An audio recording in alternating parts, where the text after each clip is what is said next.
The sitting is resumed. It is time for questions to the Minister for Infrastructure. Questions 1 to 14 and 15 have been withdrawn. I call Jonathan Buckley. Jonathan. Thank you, Deputy Speaker. Question number 3. My department's major project portfolio is complex, with a range of projects at various stages of development and delivery. Every project will have its own specific considerations, but in common with all departments, I'm very mindful at present of the impact of the judgment of the AF5 Western Transport Corridor, which was extremely disappointing and where I have recently lodged an appeal. It would not be appropriate for me to comment in detail in relation to the judgment while the appeal remains live, but as my officials work extremely hard to prepare for the hearing, I'll also take the necessary time to carefully consider the potential impact of the judgment on other projects as they move through the next stages of their delivery. Thank you, Deputy Speaker, and thank you, Minister, for your answers. I've previously said that current climate change targets are an act of infrastructure vandalism when it comes to delivering timely projects. Notwithstanding what the Minister has said about A5 and her inability to speak specifically to that, and I do welcome the fact that there's an appeal, can I ask the Minister that has she or her department, or indeed her party, give consideration to amending current climate change targets to ensure that we're not in a position in the future whereby unrealistic targets are a noose around the neck of infrastructure projects in Northern Ireland? Yeah, well, I appreciate the member's comments, and as I said, as the appeal remains live, that is the ultimate focus of my officials at present. I want to ensure that we submit an extremely robust case for that appeal to maximise our ability to succeed and get that over the line and get this road built at the earliest possible stage. However, I'm also mindful that nothing is guaranteed, and it is important that we have a contingency plan in place, and that is something that we're also working on. Justin. I thank the Minister for her answers thus far. Minister, according to the Mineral Products Association, the A5 could have been a low-carbon project if proper procedures had been followed. What procedures were not followed, and who is responsible, and what are the implications for other major roads projects? Well, I am aware of the comments from the Mineral Products Association, and I have also met with them recently myself. I think, respectfully, I'll acknowledge the views expressed by the Regional Director, but I also would like to offer a different perspective, and I have covered some of this in previous discussions in this chamber and in response to written questions. Since its inception, the A5 scheme has adhered to appropriate procedures regarding carbon management and greenhouse gas assessments. These procedures have consistently reflected the application of evolving relevant standards, best practice guidance and legislation. However, this did not conclude in a carbon-neutral dual carriageway. These procedures instructed the assessment and reporting of climate-related impacts within the environmental documentation for public consultation and the identification of proposed mitigation measures to reduce these impacts. However, based upon the size and the nature of the scheme, it's expected that both the construction and the operational phases will generate emissions as reported within the GHG assessments prepared by my department. To mitigate the impacts further, to achieve full carbon neutrality through balancing the emissions from the construction, operation and use of the road by removing a corresponding amount of GHGs from the atmosphere would require extensive mitigation, such as vesting very significant areas of additional land for planting, etc. Such measures will be disproportionate when compared to the land required to construct the A5, and such an approach would neither be practical or reasonable and would be actually unrealistic to achieve. Section 7.3 of the Departmental Statement Carbon Management Process has been developed in line with the PAS 2080-2023, which is the industry standard for managing whole-life carbon in buildings and infrastructure, which sets out the requirement of the contractors, the designer and the asset owner with the aim of achieving carbon reduction. And this process aims to minimise carbons associated with the scheme. Thank you, Minister. I call on Diana Armstrong. Minister, thank you for your responses so far. And you the question of major infrastructure projects has been raised. I wish to raise again the major infrastructure for the people of Fermanagh, the Enniskillen and Southern bypass. What assurances can you give them that that will be expedited as quickly as possible? I thank the member for the question. I know she has asked previous questions in relation to this. The A4 Enniskillen bypass, which is a £36 million project, will provide a new transport link, as you've mentioned, to the southern side of the town, and will improve the connection for the A4 Dublin Road and the A4 Sligo Road. As the member may be aware, this scheme is currently at the tender assessment stage, and I'm taking this opportunity, like all of these schemes, to appropriately consider the impact of the A5 ruling before determining the next steps, because I want to be assured that we can move forward without any further delays. Question 4.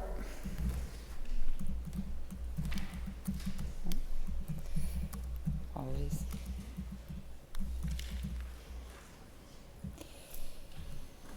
Earlier this year, I gave a commitment to the House to provide updated private streets enforcement guidance to staff in an effort to reduce the risk of developments entering the Department's backlog of unadopted private street sites. On the 25th of September this year, I announced the introduction of the new private streets enforcement guidance. The guidance establishes a threshold for the initiation of enforcement action of 2 years following 80% occupation of houses in a development. My department also published new developer information which amends the bond release thresholds. This change will ensure that my department has the funds to bring new developments, roads, infrastructure to an adoptable standard should enforcement action be necessary. The new guidance, implemented alongside the changes to the bond release thresholds, will protect homeowners by greatly reducing the risk of new developments remaining unadopted. And I'd like to thank the Minister for her answer, and it's very welcome news. It's a very welcome announcement that will be reassuring to many homeowners, particularly those who live in new build sites since 2024. Minister, just in relation to bonds, could you elaborate on what changes to these thresholds exactly are? Yeah, so I appreciate the member's comments, and I know this is an issue that has a huge impact, particularly on those residents who are greatly affected by unadopted roads. Many have been for many, many years, and I hope that in some way this new guidance will give them comfort that efforts are being made. I know it won't address all of the issues outstanding for the many people affected, but hopefully it will make a real difference. In terms of the bond thresholds, these thresholds specify the volume of work that the developer needs to complete before part of the bond was released, and the historical bond release thresholds were 50%, 70% and 90%. We have now changed that, and there will only be 2 thresholds, which are 50% and 90%. The developer is now required to complete all works that were previously in the 70% threshold to release 50% of the bond. In other words, my department now holds more funding to potentially complete less work, and this greatly reduces the risk of new developments lacking funds to complete the roads infrastructure. The 90% threshold requires the developer to have completed all roads infrastructure works, with the remaining 10% released following a 1-year maintenance period. Deputy Speaker, can I say, Minister, I don't think your guidance goes far enough. I think many people out there who have been left abandoned prior to 2024 will be disappointed in terms of this guidance. Can you not relook at this guidance in terms of the retrospective nature of that, particularly the people within private streets? Because there's hundreds upon hundreds of people across Northern Ireland who are in private streets today, and based on your policy, it's going to make no difference whatsoever to them. As I've said in my previous answer, I do recognise that there will be people disappointed, and that is unfortunate. But the responsibility lies with the developer. We are trying to work some way to deal with these issues as best we can. As I've said, the new guidance, and as you've reflected in your question, uses that 2-year initiation of enforcement action and increased funding retained in the bond to complete enforcement action using external staff and resource should it be required. And many of those developments that have started prior to January 2024 have been completed or have already received bond reductions in line with the old developers' information. So that means that a greater proportion of the bond has been released, significantly reducing the funding necessary to engage that external research. So what I have done here is within the remit that I have and within the very serious financial constraints that I have. So I've tried to make best use of the funding available to me to ensure that we are actually making an impact and taking on board and acknowledging the significant challenges that many of these homeowners have addressed. I appreciate that not everyone will get a benefit from that, but I hope the member will understand that we're trying to do as much as we can with what we have. Thank you, Mr Deputy Speaker. And Minister, you'll be aware that the issues with adoption also apply to sewage infrastructure, and that NI Water don't really have any budget to carry out some of those works. And I think of Macronock Park and Ballynahinch, which I think the Minister will be aware of. In terms of your plans, where there is no developer to make liable, in that particular instance in my constituency, the developer has passed away, is there any scenario where you can see funds being released to NI Water to allow those works to bring sewage systems up to standard? I mean, similar to the issue that I've previously answered to the previous member's question, the bonds release will impact on all those schemes within the 2 years. But in relation to this issue, and I think I am familiar with that, I'm happy to, if you want to write in with specifics on that case, because I know that is a very unfortunate case, and there's been unforeseen circumstances, to provide a fuller response in terms of what we can maybe do in relation to that one. Speaker, Minister, I have constituents in the Sour Hill development of Ballymena, and they have a problem with an unadopted road. Can you understand the frustration they have when a developer has went bust many years ago? There's an unadopted road and trees are literally growing into their property. It's going to cause structural damage. It's actually causing health issues with mould, and nobody will fix it. Not the council won't cut them down, the DFI won't cut them down, and Crown Estates won't take any interest in it. And someone, through no fault of their own, has got to pay thousands of pounds to cut back trees that a bus developer has left. Yeah, and look, I completely empathise with those people. I mean, this is something that I'd say every member in this House has had experience of, and it is a huge issue. However, I suppose, like many cases where we can't just go in and start taking on issues that have been caused by a private developer. However, the updated guidance that I have recently announced goes some way to try and address this, and I think we have to balance that with how much we can do with the funding envelope available to the department.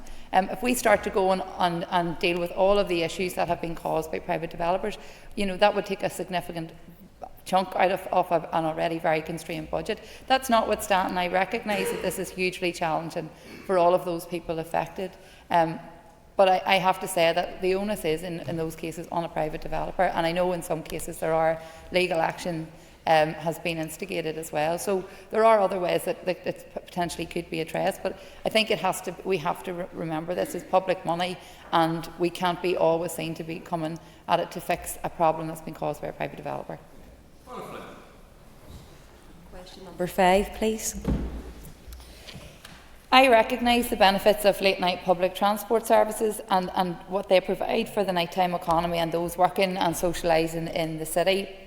As members may be aware, I've been working with my executive colleagues and other stakeholders, including TransLink, to support the extension of late-night public transport services. The extension of nighttime services falls beyond the current public service agreement between TransLink and my department, and these services are not currently funded within the department's budget allocation. Therefore, I have been working with executive colleagues and seeking support for a collaborative funding approach, as well as with Belfast City Council. And subject to that necessary funding being in place and being confirmed, I'd hope that these services would commence later this financial year. Thank you. I thank the Minister for a response. Can the Minister elaborate a wee bit more on what are the expected benefits of this pilot for late-night transport? Well, I think there are many benefits, and that's why both myself and the Economy Minister had sought support from other departments and the Council, because I think there are benefits right across government and at local government level. I think we've seen in the previous provision of late-night public transport services, which are generally run in the lead up to the Christmas period, have proven to be very popular with the public, with approximately 17,000 passengers using the services in 20 2024. The extension of the late night bus service all year round will also provide a safer and more reliable means of getting home for those working or socialising in the city, which I know from speaking with local business representatives, with the local communities, from elected reps for Belfast area and kind of surrounding areas, that this will ensure that people can get home safe, that they have a guaranteed way of getting home, and it'll encourage them to come into the city centre more often in the evening. So that will also benefit the growth of the nighttime economy, and could potentially add between 1 million and 2.5 million to the city's economy annually. So I think, as well as that, from my own department's perspective, it has the potential to encourage and increase public transport usage and get more and more people out of private cars using the services. And one other thing I think is important to reflect, and we've heard this from the taxi sector, which is already under severe pressure in terms of their capacity, that this will not impact them in a negative way. It will actually complement their ability to deliver the services they provide. So there are many far-reaching benefits, and I hope that once we get the funding in place, that we will see this in place at the earliest possible stage. Outset, can I condemn the disgraceful attack on the Minister's constituency office yesterday? And my thoughts are with you, your staff and your family. Can I also thank the Minister for her commitment and support to this scheme? It is greatly appreciated. Could the Minister just articulate the outstanding support from executive colleagues that she requires to move this forward? It's my understanding that a number of departments have already signed up to that. And how quickly then, Minister, can we start this process and ensure that it's in place before Christmas? Can I firstly thank the member for his very kind comments, and thank all those members across the House whose support over the last day or so has been really, really welcome, particularly for my own staff, who've been very shook up by what has occurred, and our own families. And I think, just to reiterate that point, that as public representatives, we put our names forward to represent our communities and to do that to the best of our ability. And for those that don't agree with us, we're happy to sit down and engage and talk through dialogue. However, this is not the answer in respect to that. So I really want to convey my thanks and appreciation, both on behalf of myself and my colleague Dara Hughes, the MP. In relation to the executive support, so the member may be aware, I've sought support of approximately 92.3 thousand, or about 14% of the total cost, each from a number of departments, communities, DAERA, Justice, as well as Belfast City Council, and we're just in the process of finalising that. And a similar request has also been made of the Office of the First and Deputy First Ministers. As you'll be aware, myself and Minister Archibald have each committed to 94.9 thousand each towards the cost of extending the services, and this is based on the business case that was provided by TransLink. There will potentially be a bit of a lead-in time, because TransLink obviously have to get the operational issues in place, but as soon as we can, we hope to get that operational, because we recognise how beneficial that is for the city centre, particularly as we're coming into the Christmas period and beyond. And I think it's a really good opportunity to enhance the already existing service provision, but for all the reasons outlined in my response to the previous member, I think it would be beneficial for right across the city and beyond. And I too would like to offer my solidarity to the Minister and to her colleague. No violence or threat of violence is ever acceptable towards elected reps, so I offer my solidarity. Minister, I'd like to thank you for your update on late night transport today. For many women in my constituency, when using late night transport, they often talk that they feel unsafe due to areas being not well lit enough. And I'm just wondering if you could speak and share with the House today maybe some steps your department is taking, recognising the role that you can play in making areas better well lit and making sure women feel safe when using late night transport. Thank you. Yeah, and I thank the member again for her comments. And this is an issue as well that I have been particularly cognizant of, not just as a woman, but in terms of our overarching work in terms of violence and ending violence against women and girls. And for many, that can come as a surprise at just how women think when they are out and about and trying to get from place to place, whether it's through walking or using public transport. So it is something I have been working with my own officials, but also I think reflecting what we have done around the late night transport piece, working with other departments to try and achieve the objectives we have set out to achieve in relation to this issue. So you'll know from some of the work we've been doing around active travel that street lighting forms a key part of that as well, and that is exactly the reason why. It's one thing putting in new active travel routes that can encourage people to walk, wheel or cycle, but if they don't feel safe to do so, then they're not going to be able to fully utilise those routes. So that is a key component of those schemes, and why I'm keen to see that they are properly lit so that they are accessible to all, and particularly women, given the challenges and some of the statistics we have sadly seen in recent years. Question number 6, Liddell.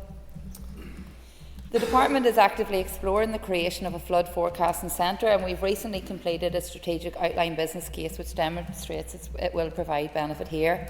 On that basis, I've approved funding for this financial year to further explore flood forecasting capabilities here, and this investment marks a vital first step towards building a state-of-the-art flood forecasting service that will strengthen our resilience and help protect communities across the north. The next stage of appraisal is the production of an outline business case in the hope of securing the necessary financial approvals to advance to subsequent stages of development. And the development of flood forecasting services is complex, with several interdependent strands, including data requirements, new hydrometric infrastructure, IT systems such as communication platforms and forecasting model builds. And for example, my department has identified the need to expand our existing hydrometric network in support of flood forecasting services. The network will collate data over an extended period to improve and validate data quality. It requires a long period of records to understand hydrometric relationships and to be able to predict future forecasts with an acceptable degree of confidence. And I think, given the frequency now of flooding in all of our constituencies, and you and I both know from our own constituencies just how important this is, and the opportunity to be able to plan and forecast and obviously have a response in place to that. So this will be really, really critical work. Thank the Minister for that answer. Minister, you have been very supportive of residents in Newcastle and businesses in Downpatrick who have been severely impacted by flooding. Can you give us an update on the Department's collaboration with regional community resilience groups? Yeah, and thank you for your comments. And I have met with the Newcastle RCRG who do phenomenal work in terms of their response, particularly given the frequency of what they have experienced and also the severe impact that has caused. My department continues to work very effectively with all multi-agency partners, including our local councils and the RCRGs, to provide support to local communities affected by flooding. The RCRG, which my department co-chairs with local government, works with communities at risk of flooding to help them to prepare for and respond to weather-related emergencies, including flooding. This work helps to build resilience in communities and is not the department stepping away from its responsibilities, but rather it is developing an extra layer of support proposed for those impacted by flood events. And I think it's really important to also note that part of that work helps to ensure that we are hearing from the ground that real experience and what people think based on their experiences and their own expertise, because we become nearly experts in these issues on what is the best solution. So that collaboration with a grassroots approach, I think, is really important, and I think we have seen the benefit. At present, the RCRG group is working with 50 communities to help improve their preparedness and resilience to severe weather. Another good example of this work can be found in my own constituency in Uri as a result of the flooding in autumn 2023, and the department has subsequently established the very first business-led group with Newry Bid, and I think it's a real template of what else we can be doing, because the impact in business cannot be understated either. As you've mentioned, the examples in Newcastle, where the surface water flooding protocol by NI Water has been established and used in recent months. However, I think it's important to recognise that residents particularly have still a level of nervousness because it is a very temporary measure, but they're working on modelling to find a more permanent solution. Deputy Speaker and Minister, I echo the comments of others in the condemnation of the attack on your office. I know how busy your office is there in the heart of Newry, so close to Daisy Hill, and it's just absolutely unacceptable. Minister, in terms of the Flood Forecasting Centre, it's greatly welcome to hear those updates on what's happening on that wider scale. But to bring it back just to basics, on Friday past, when the storm came in, I was out and about in the Mourns area, and with the flash flooding that occurred from the Bloody Bridge between Newcastle and Annalong, and then simultaneously between Gamekeepers and Moyad there in Kilkeel, it was actually quite difficult to access the entire Kilkeel area, and a lot of it is maybe down to drainage and runoff. Are those basic things being reviewed hand in hand with the higher level strategy? Because obviously everything comes into play whenever we see these severe storms. And again, just to thank the member for her kind words. Yes, absolutely, and particularly in those areas that are hotspot areas essentially for flooding, and I'm aware of the Bloody Bridge and how the impact of that there. So those would be key areas in terms of drainage cleaning, gully cleaning, etc. However, I'm happy to get maybe more detailed response in relation to the specifics on that, just to give you an update and hopefully give confidence that the department have been monitoring that and continue to do so, particularly now as we head into this autumn-winter period where these episodes are likely to be more frequent. So it's just to say in relation to maybe flash flooding or those kind of really immediate periods of heavy rainfall sometimes can be very difficult to manage. That's something we see right across the board, but generally in terms of those areas that are higher risk, they are monitored closely, and we do work extremely hard to ensure that drainage and gully cleaning is carried out regularly. Good to see you, Minister. Minister, you mentioned the OBC for the flood forecasting. I'm just wondering, is there a figure, a financial figure attributed to that, and how confident are you of securing that, given that we've known that this has been bid for in previous monitoring rounds by your predecessor but has been unsuccessful? Well, I think, as the member will be aware, I think that this will go through a number of processes, and at each stage that's where we would get the costings. I am fairly confident that we will be able to secure the funding, because I think regardless of what we do in government, this is a massive issue. It's a growing issue, and it's something that we all need to take very seriously. So there's a huge amount of work has gone into the development of the Flood Forecasting Centre, and I think that will help to improve our resilience and also our response to these issues, because when a flood like what we experienced in autumn 2023, and I know your own constituency was badly affected, as was mine, the impact and the aftermath of that costs a hell of a lot more than potentially what it could do to be more prepared and have that foresight. So in terms of a cost-benefit analysis, I think that we would have a very strong evidence base and a very strong argument to ensure that the funding is secured. Number 7, please.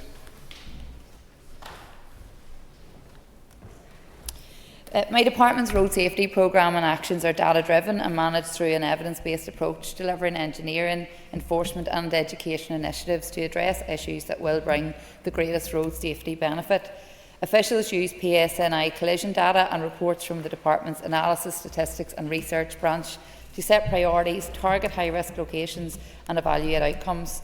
My department's road safety strategy and accompanying action plan and targets have been developed following extensive research and consultation. Indeed, the yearly action plan is refreshed following analysis of my department's annual road safety strategy statistical report. Officials also publish additional monitoring reports and problem profiles, focusing on, for example, excessive speed, pedestrian casualties and drink driving. Using these valuable pieces of research and working alongside our partners in the Blue Light organisations, a forward-looking and strategic action plan is produced with clear direction as to how we aim to meet its key targets and address emerging trends and issues. The action plan is monitored and reviewed annually by the Road Safety Strategic Forum and is an important living document, keeping our focus on reducing the number of people killed or injured on our roads. Trend analysis underpins the ongoing speed limit review and guides where education and enforcement in conjunction with the PSNI and the Road Safety Police will have most impact. The Department completes an annual collision review once PSNI data is received, which ranks sites and routes identified as concerns and programming local transport and safety measures to bring safety benefits to these locations. Post-scheme monitoring compares the before and after collision trends and feeds back into the following year's priorities. Thank you, Minister, and sure, echo previous comments. Minister, I'm concerned things aren't matching up.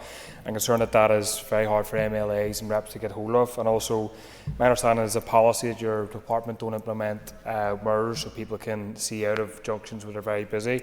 Does the Minister have any interest in relooking at that policy so people aren't in a dangerous situation where there's heavy collisions and a lot of traffic? Thanks. Yeah, happy to take it back and get you a more detailed response in relation to that, because I know it's something I've previously raised, as a constituency MLA, because it is an issue that many people ask for. However, I am confident that the rationale for not being able to provide them stacks up, and I think it's something I'm happy to provide further detail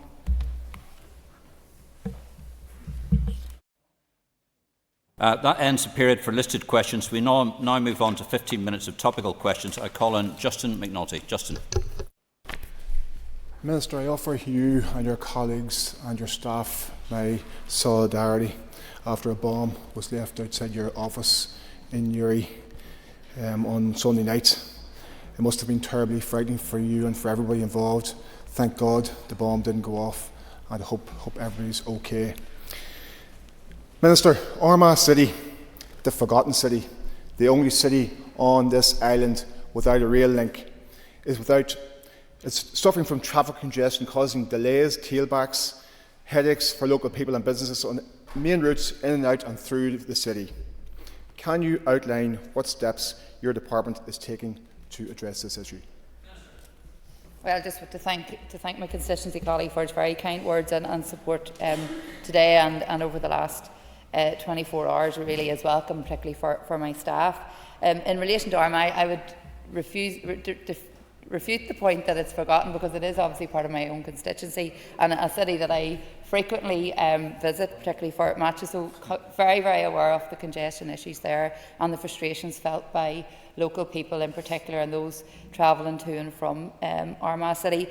You mentioned the rail link, and you will be aware that at present we are considering the feasibility studies for the All-Island Rail Review in relation to a rail link for Armagh, and I hope to be able to publish the outcomes of that in the coming weeks.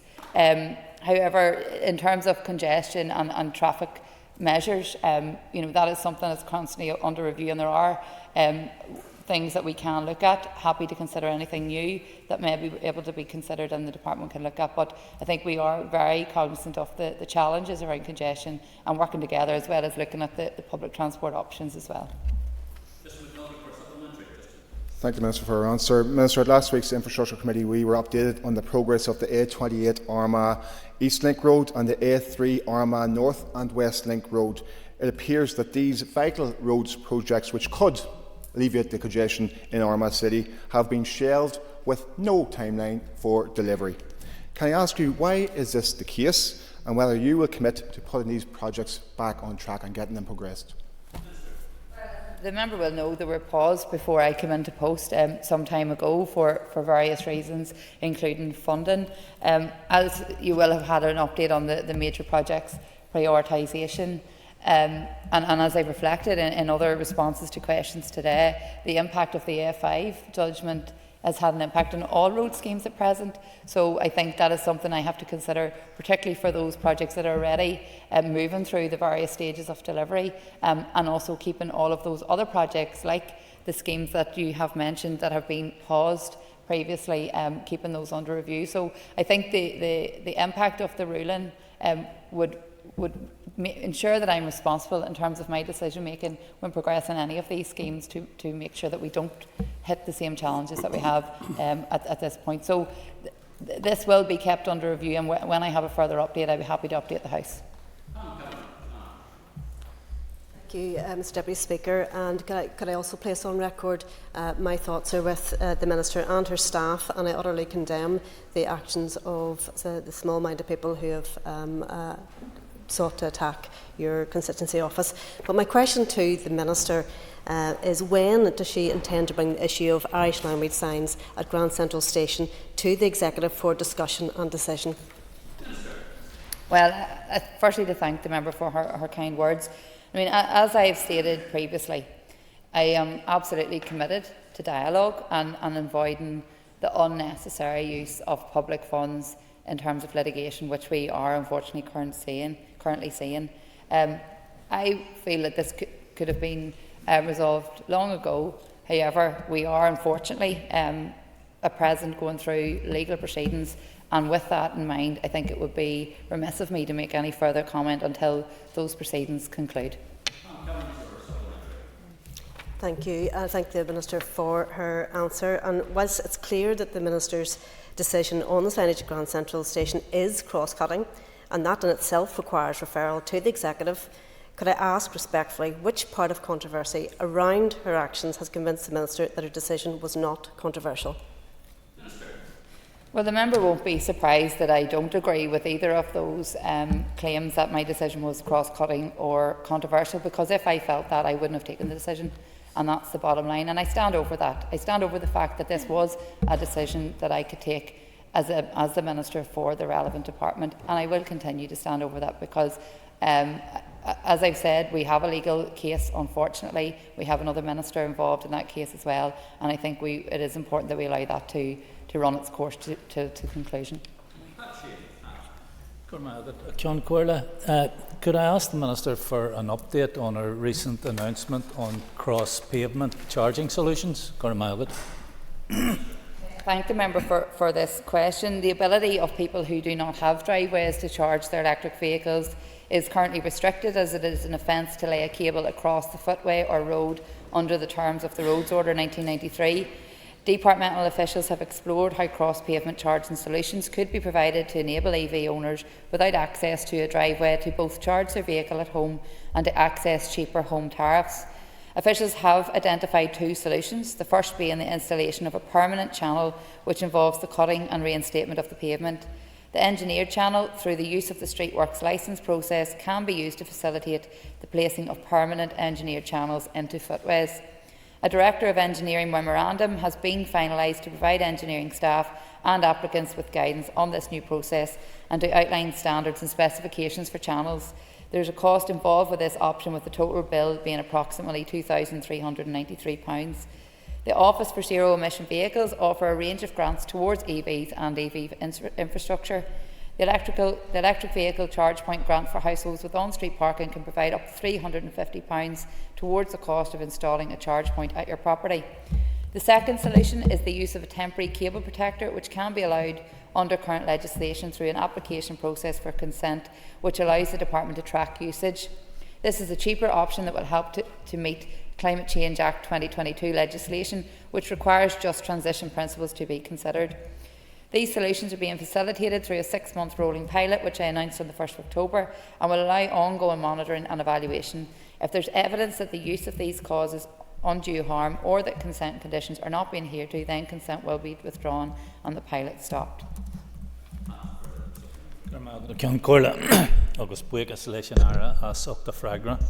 Would the Minister agree with me that any changes to decarbonisation must be in line with just transition principles? Yeah, absolutely. And the department has identified its key policies for decarbonising the transport sector, as the member will be aware. In doing so, we have taken account of the just transition requirements as set out in the Climate Change Act of 2022. And as transport decarbonisation policies and actions are further progressed, we'll take the needs to all transport users, including those with a disability, into account and continue to engage with people with a disability and the key stakeholders who represent them. Deputy Speaker, I can thank the Minister for her statement or responses so far. Minister, can I add my condemnation to the attack on your office too, being a fellow representative of Newry Armagh? The Minister is aware of the issues around the cost of vehicle damage compensation and the fact that in many occasions the money handed out to recover the cost of damage to vehicles for a single road defect would far outweigh the cost of a timely repair to the road service. Will the Minister fully commit to reducing the bill for vehicle damage compensation payouts by ensuring road defects are repaired in a more timely manner to avoid this colossal overspend on compensation? Yeah, just again to thank the member for his kind comments. And in relation to road defects and obviously the impact then on road users, particularly where a vehicle has been damaged. It's my objective that we reduce the need for compensation at all if we can have proper investment in our roads, including rural roads, which the member will be aware is a key element of our shared constituency, and the need to invest better to see better road surfaces. The member will be aware that the department is currently finalising the road maintenance strategy, and that looks to have smarter decisions which will see more resilient road maintenance, that we will hopefully be able to address some of the issues that have been outlined by the member and many other members across this House. As I've said in previous debates, this has already been piloted in one of the council areas, and we have seen the benefits of that, including better improved road surfaces and more resilient road surfaces. So that is my focus, that we see that investment directed into the network, including maintenance and ongoing work to tackle those defects. Minister for her response. Can the Minister confirm that over £5 million was paid to vehicle owners for damage over the last year? Yes, so the figures for the compensation that's been paid are publicly available. I know I have certainly shared that with members in response to written questions. That is a huge amount of money, and it's something I would rather see invested in our road network. That's something I'm determined to see in the time ahead. Can the Minister provide an update on her measures to keep Belfast moving in the run-up to Christmas? I'm conscious that's a second question. I am focusing on Belfast, but appreciate the update. Well, as the member, a representative for Belfast, I expect nothing else.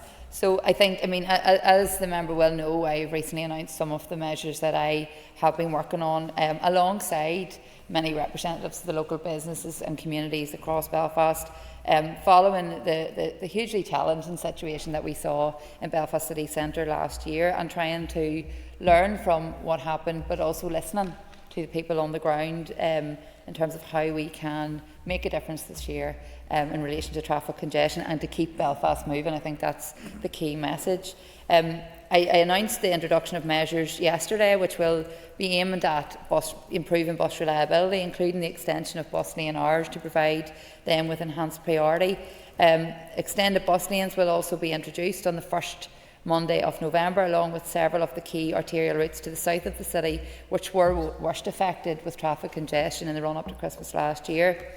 The roads where this will be introduced will include Ormer Road, Botanic Avenue, Malone Road and part of the Lisburn Road, and signs to alert the public to the new bus lane times that will now operate from 7:30 to 9:30 a.m. and from 3:30 p.m. to 6:30 p.m. on both inward and outward journeys will be erected in advance of implementation. Where the buses share road space with general traffic, I'm hopeful that the reopened Durham Street, which is planned before the end of November, will help to ease the general traffic flow around the city. And I think it's also important to say that these measures, I hope, and certainly from the feedback I've received from the key stakeholders in the city centre and around surrounding areas, will go some way to alleviate congestion.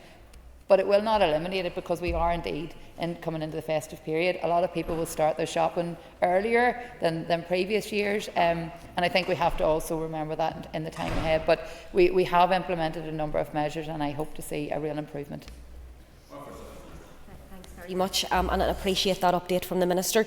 And does she agree that this is about getting the message out to people that, following on from these measures, it genuinely is giving people an alternative to sitting in traffic, and that's probably the message she wants to promote?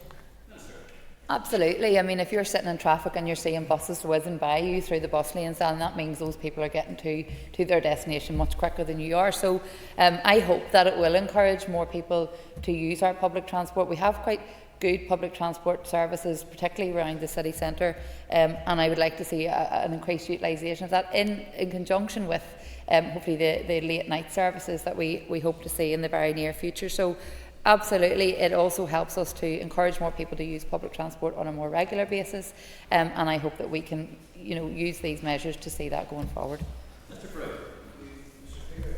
Minister, outline the spend by TransLink on our public transport provider on Pride events, which the Minister will know has turned political over the last 2 years. Could she outline the spend over the last 2 years TransLink has given to Pride? Minister. Yeah, in the last 4 years, TransLink has provided £19,912 of financial support to the Belfast Pride Parade, towards the costs of registration, branding and materials. In terms of funding for each year, this is broken down as follows: 2022-23, £5,427, 23-24, £4,375, 24-25, £5,397 and 25-26, £4,713. Given the political nature of these events and given the problems we have with our public transport, does the Minister think this is a wise spend of money? TransLink operates under a public service agreement with my department, sets out service delivery expectations and performance indicators. As a public corporation, TransLink has substantial operational independence, but my department retains oversight through governance frameworks and performance reviews. My department assesses value for money through key performance indicators, including customer satisfaction, inclusion and community engagement, which I think these events reflect, compliance with managing public money NI principles and corporate governance codes, and annual audits and financial reporting requirements. And whilst DFI does not directly approve individual event expenditures, it does expect TransLink to demonstrate that such activity aligns with its strategic goals, including equality, inclusion and public engagement.